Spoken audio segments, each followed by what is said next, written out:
Company बंद होने की कगार में है, ये आदमी मरने की कगार में है, तुम्हारा भाई रोने रोने को था, ट्रेन खुलने खुलने को है, तुम कहाँ हो, जल्दी आओ। हे दोस्तों, मैं हूं मुकेश।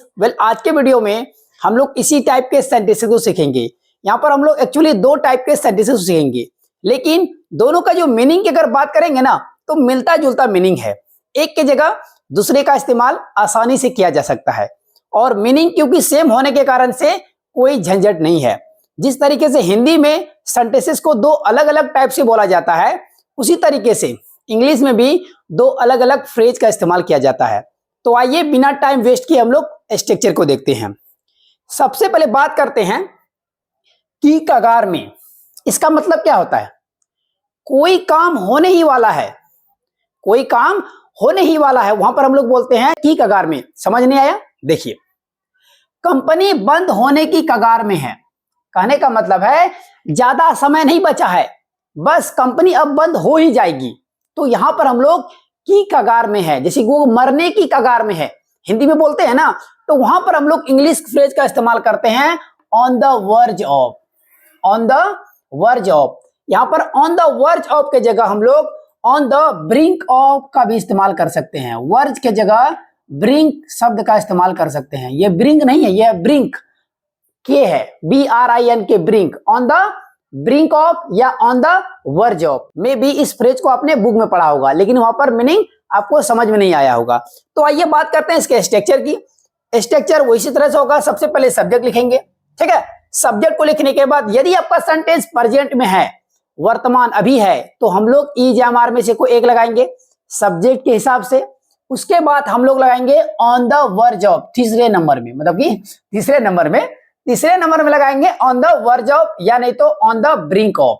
उसके बाद जो एक्शन आएगा ना उसको आईएनजी लगा के लिखना है। जो भी वर्ब आएगा उसमें आईएनजी लगा के लिखेंगे। यदि कोई नाउन आता है तो नाउन का नाउन लिख देंगे, ठीक है। और दूसरे टाइप का जो सेंटेंस है, ट्रेन खुलने खुलने को है, वह रोने रोने को था, एक ही शब्द दो दो बार आए, रोने रोने को, हंसने हंसने को, मरने मरने को, तो वहां पर हम लोग इस्तेमाल करते हैं अबाउट टू का। इसका इस्तेमाल करते हैं अबाउट टू या नहीं तो जस्ट टू या अबाउट टू का इस्तेमाल कर सकते हैं जब दो शब्द एक ही बार हो और को लगा हो। स्ट्रक्चर पहले हम लोग ये वाला बना लेते हैं, ऑन द वर्ज ऑफ वाला। जिस तरीके से कंपनी बंद होने की कगार में है, तो क्या बंद होने की कगार में? सेंटेंस प्रेजेंट में है लगा हुआ है, था लगा रहेगा तो पास्ट में होगा। तो सब्जेक्ट क्या है? कंपनी। तो द कंपनी, कोई खास कंपनी है जो बंद होने वाली है, द कंपनी। अब देखिए कंपनी सिंगुलर है, एक ही कंपनी की बात हो रही है तो ई जाएगा। अगर बहुत ज्यादा कंपनी होता, बहुत सारा कंपनी होता तो आर लगाते, कंपनी हो जाता। यहाँ पर एक कंपनी है, द कंपनी इज। 3 नंबर में क्या लगाएंगे? On the verge of, on the verge of. उसके बाद बंद होना, बंद होना क्या वर्ब है, बंद होना क्या बोलते हैं? क्लोज। क्लोज में क्या करेंगे? आईएनजी लगा के लिखेंगे तो हो जाएगा क्लोजिंग। पहले इसको मिटा देते हैं, यहां जगह नहीं है, तो हो जाएगा क्लोजिंग। क्या हो जाएगा? क्लोजिंग। तो सेंटेंस कंप्लीट हो चुका है। The company is on the verge of closing, यानी तो the company is on the brink of closing. इस तरह से बोल सकते हैं। इस सेंटेंस को आप अबाउट टू जस्ट टू से भी बना सकते हैं। The company is about to close, जब अबाउट टू आता है उसके बाद वर्ब का फर्स्ट फॉर्म आता है। मीनिंग मिलता जुलता है, ये भी कह सकते हैं, सामने वाला समझ जाएगा कंपनी बंद होने वाला है या कंपनी बंद होने ही वाला है, समय नहीं बचा है बंद होने में। नेक्स्ट है, ये मरने की कगार में है। कोई आदमी फिल्म देखते हैं ना, अरे ये आदमी तो मरने की कगार में है, हाँ मतलब मरने ही वाला है ये आदमी, थोड़े समय में ये मर जाएगा, टपक जाएगा, ठीक है।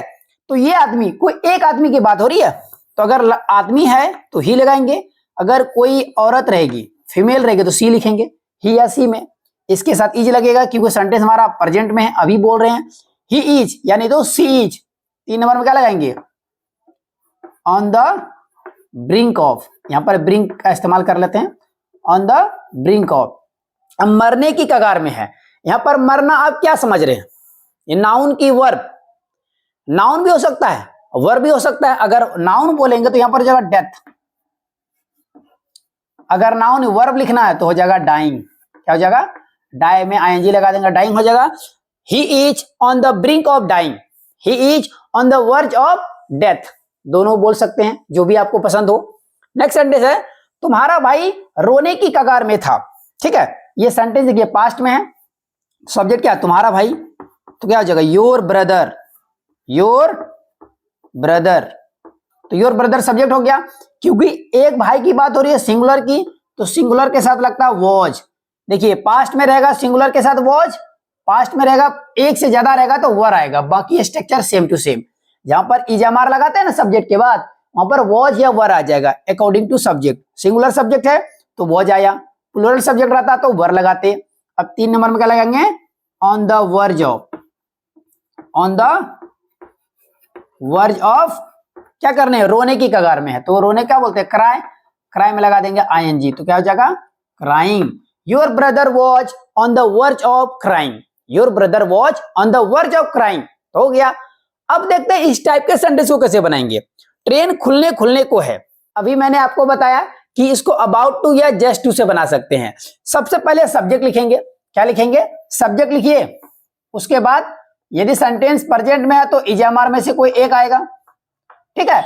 और उसके बाद हम लोग लगाएंगे अबाउट टू, क्या लगाएंगे अबाउट टू, या नहीं तो जस्ट टू, जस्ट टू या नहीं तो अबाउट टू, फिर लगाएंगे वर्ब का फर्स्ट फॉर्म और लास्ट में कोई ऑब्जेक्ट रहेगा तो, ठीक है। सेंटेंस से ज्यादा बेटर समझ में आएगा। देखिए ट्रेन खुलने खुलने को है, सब्जेक्ट क्या है ट्रेन, सबसे पहले सब्जेक्ट लगाएंगे द ट्रेन, जिस ट्रेन का टिकट आपने बुक किया होगा वो खास ट्रेन, इसलिए द लगा दिए द ट्रेन। उसके बाद देखिए सेंटेंस प्रेजेंट में कहा गया है तो इज लगेगा, एम लगेगा, आर लगेगा, तो इज लगता है ट्रेन के साथ, द ट्रेन इज। अब यहां पर जस्ट टू भी लगा सकते हैं, अबाउट टू भी लगा सकते हैं, जो भी आपको अच्छा लगे, जो भी आप बोल पाए अच्छे से। तो चलिए यहां पर मैं लगा देता हूं अबाउट टू, क्या लगा देते हैं अबाउट टू। यहां पर जस्ट टू भी लगा सकते हैं, the train is about to, खुलने को है, खुलने को मतलब क्या है डिपार्ट, खुलने को क्या बोलते हैं डिपार्ट, ठीक है। या नहीं तो लीव भी लगा सकते हैं, ठीक है। अपने भाषा में गो भी बोल सकते हैं, the train is about to go, the train is about to leave, the train is about to depart, तो इस तरीके से बोल सकते हैं। एक सेंटेंस और देखिए, वह रोने रोने को था, इस सेंटेंस को से बोलेंगे पास्ट में है, he was about to cry, he was about to cry, यानी तो he was just to cry. मैं तुम्हें फोन करने करने को था, इसके लिए बोलेंगे I was about to call you, I was just to call you, just to call you, about to call you, मैं तुम्हें फोन करने करने को था। एक सेंटेंस आप लोगों के लिए, इसको ट्रांसलेट कीजिए, राइट कीजिए कमेंट बॉक्स में। If you make any mistake then I will correct it. Thank you for watching this video.